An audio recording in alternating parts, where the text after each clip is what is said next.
बच्चों, आज हम आपकी पुस्तक सरस्वती मंथन मेरा अपना व्याकरण कक्षा 3 के पहले पाठ का अध्ययन करेंगे।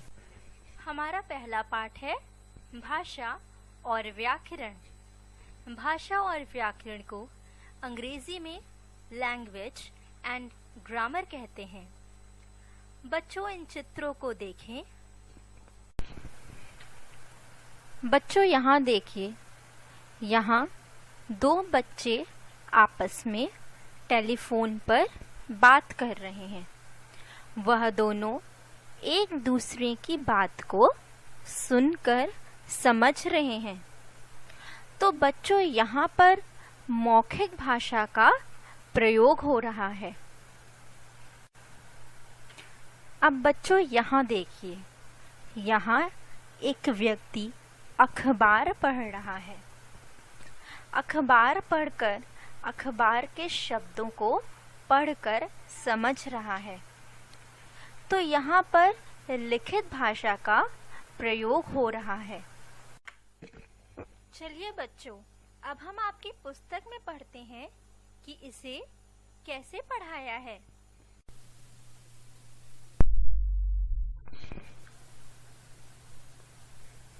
हमारा पहला पाठ है भाषा और व्याकरण।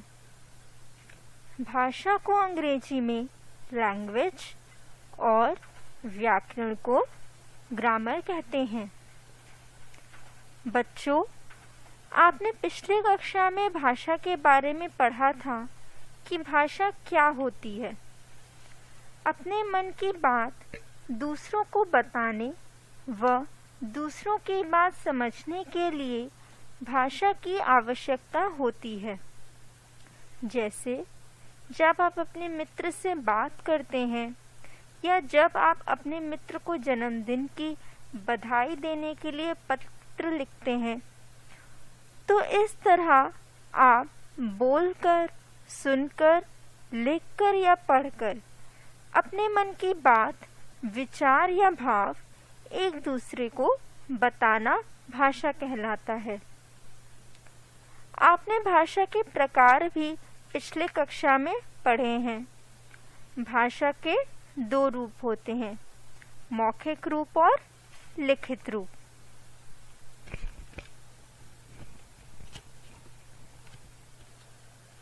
जब हम बोलकर या दूसरों की बात सुनकर समझते हैं, उसे हम मौखिक भाषा कहते हैं। जैसे रेडियो सुनना, टीवी देखना, फोन पर बात करना, यह सभी मौखिक भाषा के उदाहरण हैं। और जब हम लिखकर और पढ़कर दूसरों की बात समझते हैं, उसे हम लिखित भाषा कहते हैं। जैसे अखबार पढ़ना, किताब पढ़ना, ये सारी लिखित भाषा के उदाहरण हैं। तो बच्चों, अब देखते हैं कि हमारी पुस्तक में इसे कैसे पढ़ाया गया है।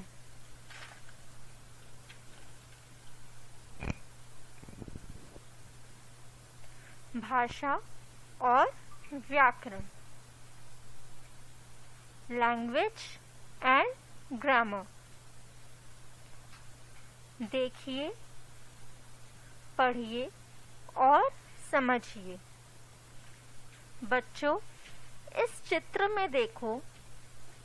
इस चित्र में एक बच्चा अपनी माँ से दूध मांग रहा है और माँ उसको सुनकर अपने बेटे को एक गिलास दूध दे रही है।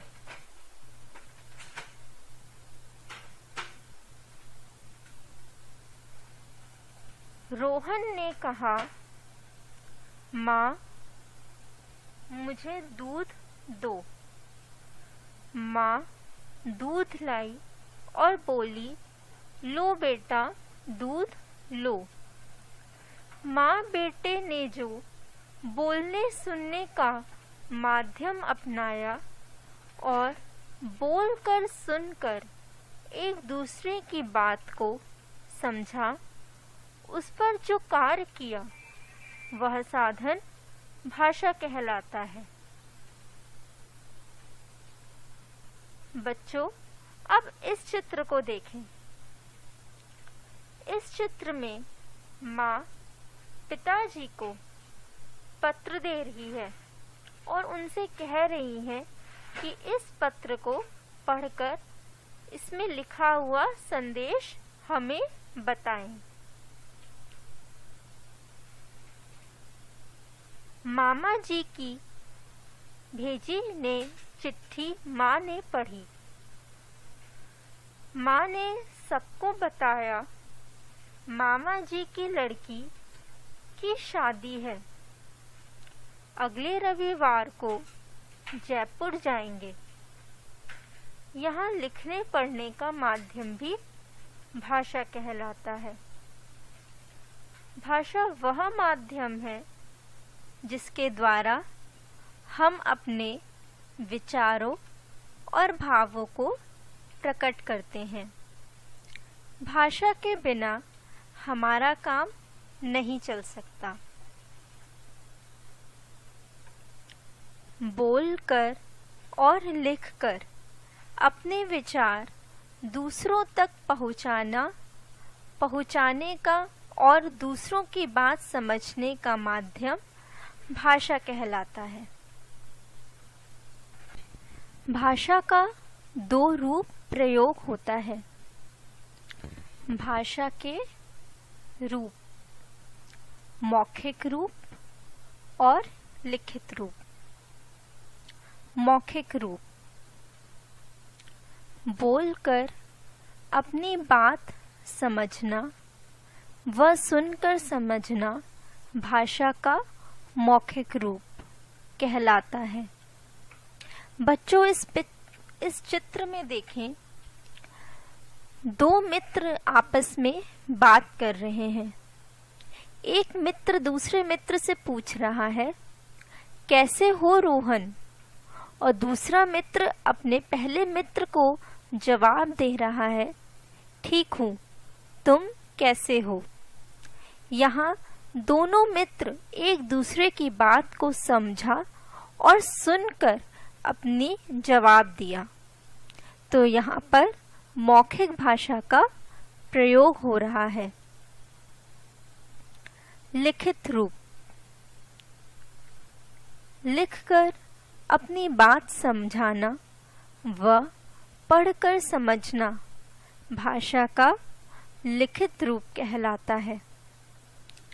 बच्चों, इस चित्र में एक अध्यापिका क्लास में विद्यार्थियों को पढ़ा रही हैं। यहाँ पर वो लिखकर समझा रही हैं और विद्यार्थी उनके लिखे हुए अक्षर को पढ़कर समझ रहे हैं। तो यहाँ लिखित रूप का प्रयोग हो रहा है। जब इशारों या संकेतों द्वारा विचारों का आदान प्रदान होता है तो यह भाषा का सांकेतिक रूप होता है। बच्चों, इस चित्र में आप देखें, यहाँ पर ट्रैफिक पुलिस खड़े होकर गाड़ियों को आने जाने का संकेत दे रहा है और रुकने का भी संकेत दे रहा है। सांकेतिक भाषा को मान्यता प्राप्त नहीं है। बच्चों, मैं आपको बताना चाहती हूँ कि अनेक देशों में अनेक तरह की भाषाएं बोली जाती हैं। जैसे अमेरिका में अंग्रेजी, स्पेन में स्पेनिश, जापान में जापानी। ये सारी भाषाएं अमेरिका, स्पेन और जापान की राष्ट्रभाषा है। हमारे देश की राष्ट्रभाषा हिंदी है।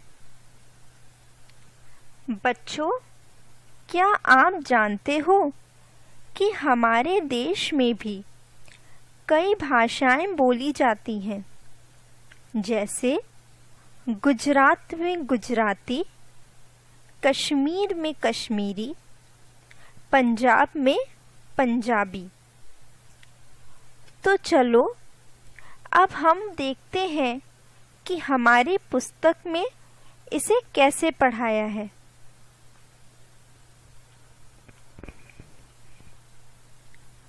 भाषाएं। विश्व में अनेक भाषाएं बोली जाती हैं। उसी प्रकार भारत में भी अनेक भाषाएं बोली जाती हैं। हिंदी हमारी राष्ट्रभाषा है क्योंकि भारत में सबसे अधिक बोली जाती है। प्रचलित भाषाएं। संसार में बहुत सी भाषाएं बोली और लिखी जाती हैं, जैसे देश चीन, भाषा चीनी। स्पेन में स्पेनिश, अमेरिका में अंग्रेजी, फ्रांस में फ्रेंच, इंग्लैंड में अंग्रेजी, जर्मनी में जर्मन, जापान में जापानी, अरब यूएई में अरबी। हमारे देश में भी कई भाषाएं बोली जाती हैं।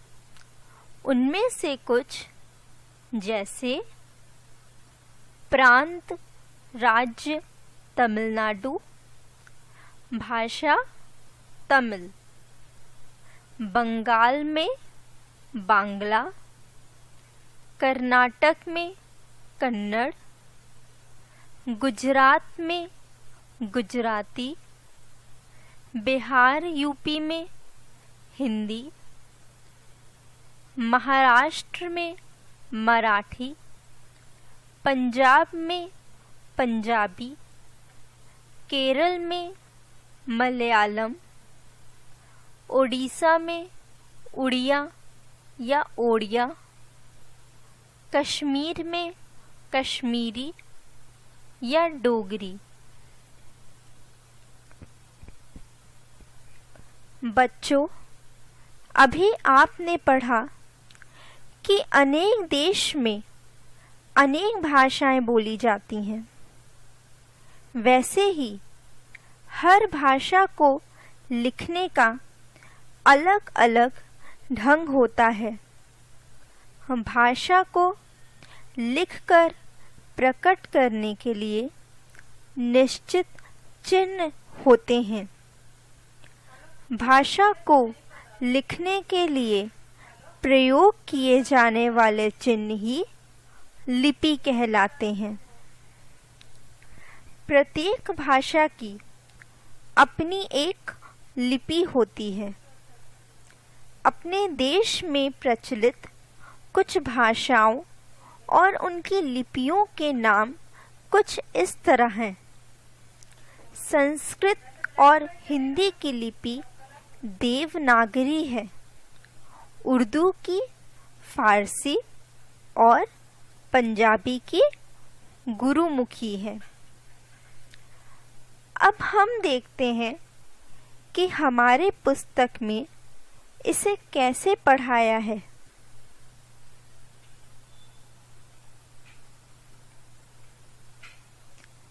लिपि। भाषा को लिखने के ढंग को लिपि कहते हैं।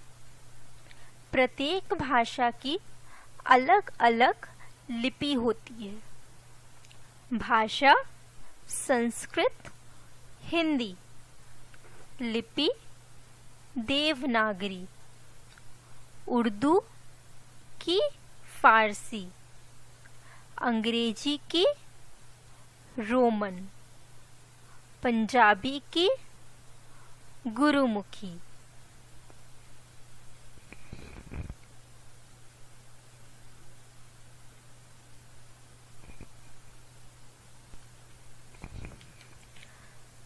बच्चों, आप भाषा और लिपि के बारे में जान गए हैं।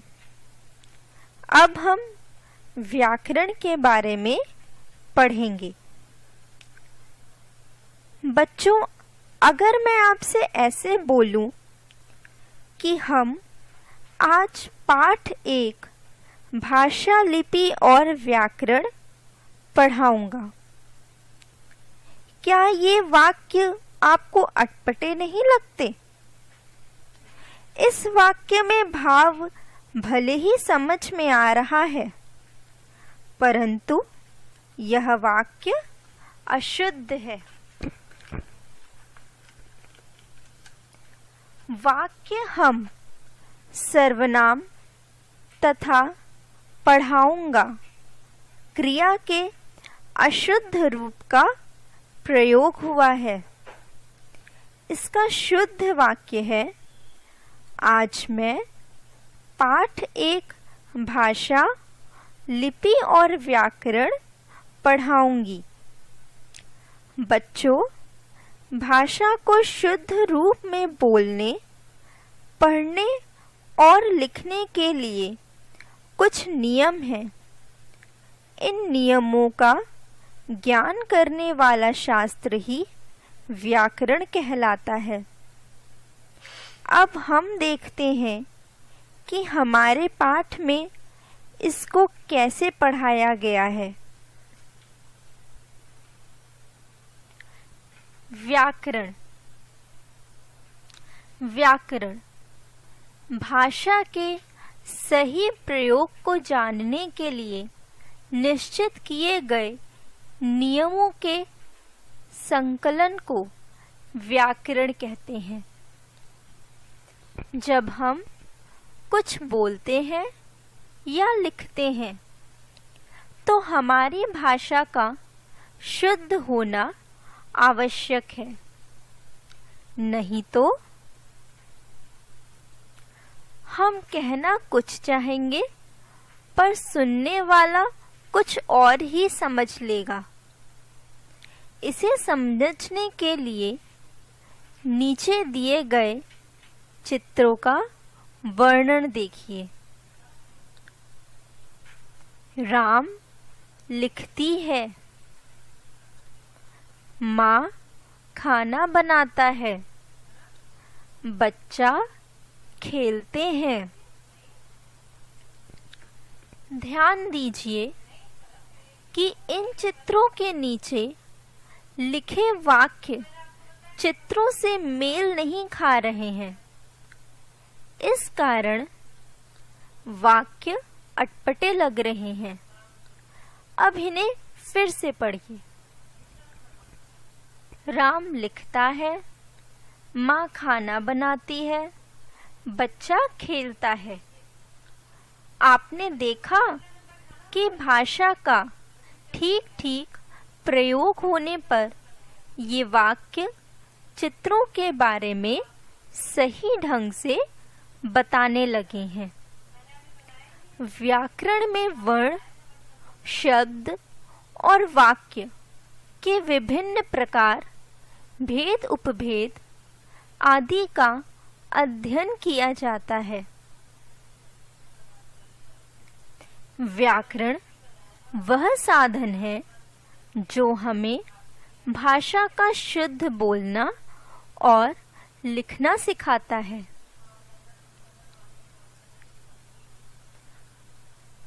विशेष। हिंदी हमारी राष्ट्रभाषा है।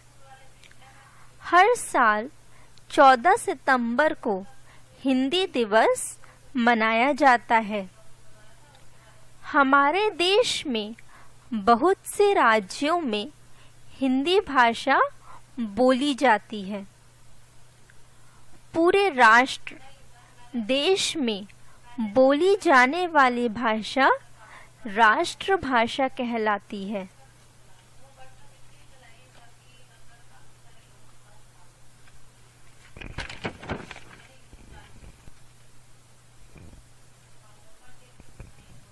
तो बच्चों, हमने क्या सीखा? बोलना, सुनना, पढ़ना और लिखना भाषा है। बोलकर समझाने वाली भाषा मौखिक भाषा कहलाती है। लिखकर समझाने वाली भाषा लिखित भाषा कहलाती है। लिखने की विधि लिपि कहलाती है। हिंदी हमारी राष्ट्रभाषा है। अभ्यास। अभ्यास को अंग्रेजी में एक्सरसाइज कहते हैं। पाठ की समझ। पहला, नीचे दिए गए प्रश्नों के उत्तर लिखिए। क, भाषा किसे कहते हैं? बच्चों, अपने पाठ को दोहराएं और याद करिए कि भाषा किसे कहते हैं और सोचकर इसका उत्तर लिखिए। इसका उत्तर है, भाषा वह माध्यम है जिसके द्वारा हम अपने भावों और विचारों को प्रकट करते हैं। ख, भाषा के कितने रूप हैं? बच्चों, याद करें कि भाषा के कितने रूप होते हैं। क्या भाषा के 2 रूप होते हैं, मौखिक और लिखित? हाँ, भाषा के 2 रूप होते हैं। जब हम बोलते हैं तो वो मौखिक रूप होता है और जब हम लिखते हैं तो वह लिखित रूप होता है। तो इस तरह भाषा के 2 रूप होते हैं, पहला मौखिक और दूसरा लिखित। ग, लिपि किसे कहते हैं? बच्चों, अपने पाठ को दोहराएं और याद करें कि लिपि क्या होता है और सोचकर अपने प्रश्न का उत्तर लिखें। बच्चों, लिखने की विधि को लिपि कहते हैं। घ, व्याकरण क्या है? बच्चों, अपने पाठ को दोहराएं और याद करिए कि व्याकरण क्या है और सोचकर अपने प्रश्न के उत्तर लिखिए। बच्चों, इसके उत्तर है, भाषा को शुद्ध रूप से बोलना और लिखना सिखाने वाला साधन व्याकरण कहलाता है।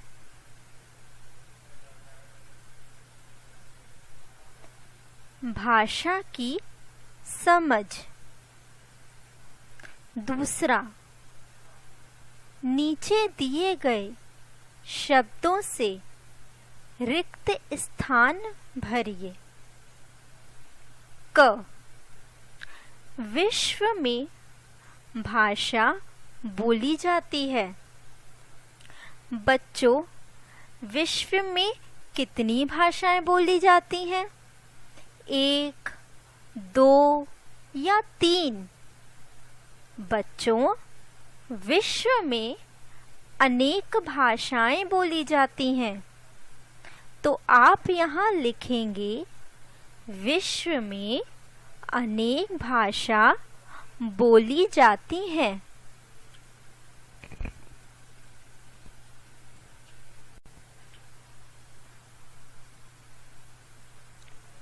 ख, दादाजी का रेडियो सुनना भाषा का रूप है। बच्चों, रेडियो सुनना कौन सा रूप होता है? लिखित रूप या मौखिक रूप? रेडियो सुनना भाषा का मौखिक रूप होता है। तो आप यहाँ लिखेंगे, दादाजी का रेडियो सुनना भाषा का मौखिक रूप है। ग, मम्मी जी का चिट्ठी लिखना भाषा का रूप है। बच्चों, चिट्ठी लिखना भाषा का कौन सा रूप होता है? मौखिक रूप या लिखित रूप? बच्चों, जब आप किताब लिखते हैं, चिट्ठी लिखते हैं या फिर अखबार पढ़ते हैं तो वह भाषा का लिखित रूप होता है। तो आप यहाँ लिखेंगे, मम्मी जी का चिट्ठी लिखना भाषा का लिखित रूप है। घ, लिखने को ढंग को कहते हैं। बच्चों, लिखने के ढंग को क्या कहते हैं? लिखने के ढंग को लिपि कहते हैं। ड, हमारी राष्ट्रभाषा है। बच्चों, हमारी राष्ट्रभाषा क्या है? हमारी राष्ट्रभाषा हिंदी है। तीसरा, सही मिलान कीजिए। संस्कृत की लिपि है देवनागरी।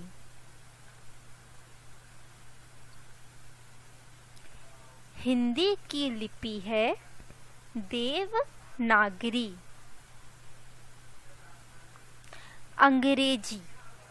अंग्रेजी की लिपि है रोमन।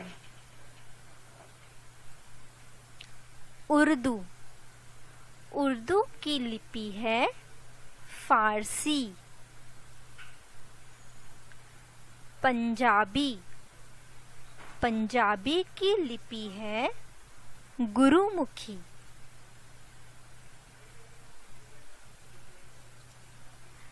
भाषा की परख। चौथा, सही वाक्य के सामने सही तथा गलत वाक्य के सामने गलत का चिन्ह लगाइए। क, भाषा के 3 रूप हैं। क्या बच्चों, ये वाक्य सही है? भाषा के 3 रूप होते हैं? नहीं, भाषा के 2 रूप होते हैं, मौखिक रूप और लिखित रूप। तो यह वाक्य गलत है। इसके सामने आप गलत का चिन्ह लगाएंगे। ख, व्याकरण से भाषा का रूप बिगड़ जाता है। क्या बच्चों, ये वाक्य सही है?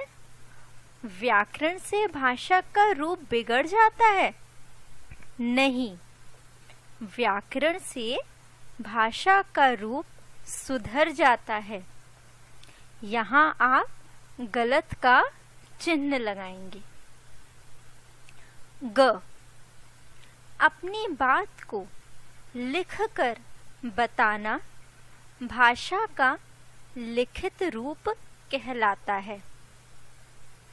बच्चों, अखबार पढ़ना, किताब पढ़ना, पत्र लिखना, ये सारे भाषा के लिखित रूप होते हैं।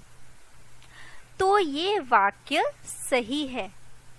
अपनी बात को लिखकर बताना भाषा का लिखित रूप कहलाता है। आप यहाँ सही का चिन्ह लगाएंगे। घ, भाषा केवल मनुष्य बोलते हैं, पशु पक्षी नहीं। बच्चों, आपने पाठ में पढ़ा है कि पशु पक्षी सिर्फ बोलियां निकालते हैं, तरह तरह की आवाजें होती हैं, जैसे कुत्ता भाव भाव करता है, बिल्ली म्याऊं करती है, गाय रंभाती है। सिर्फ मनुष्य ही भाषा का साधन करता है। तो यह वाक्य सही है। भाषा केवल मनुष्य बोलते हैं, पशु पक्षी नहीं। आप यहाँ सही का चिन्ह लगाएंगे। ड, हिंदी हमारी राजभाषा है। यह वाक्य सही है। हिंदी हमारी राजभाषा है। आप यहाँ सही का चिन्ह लगाएंगे।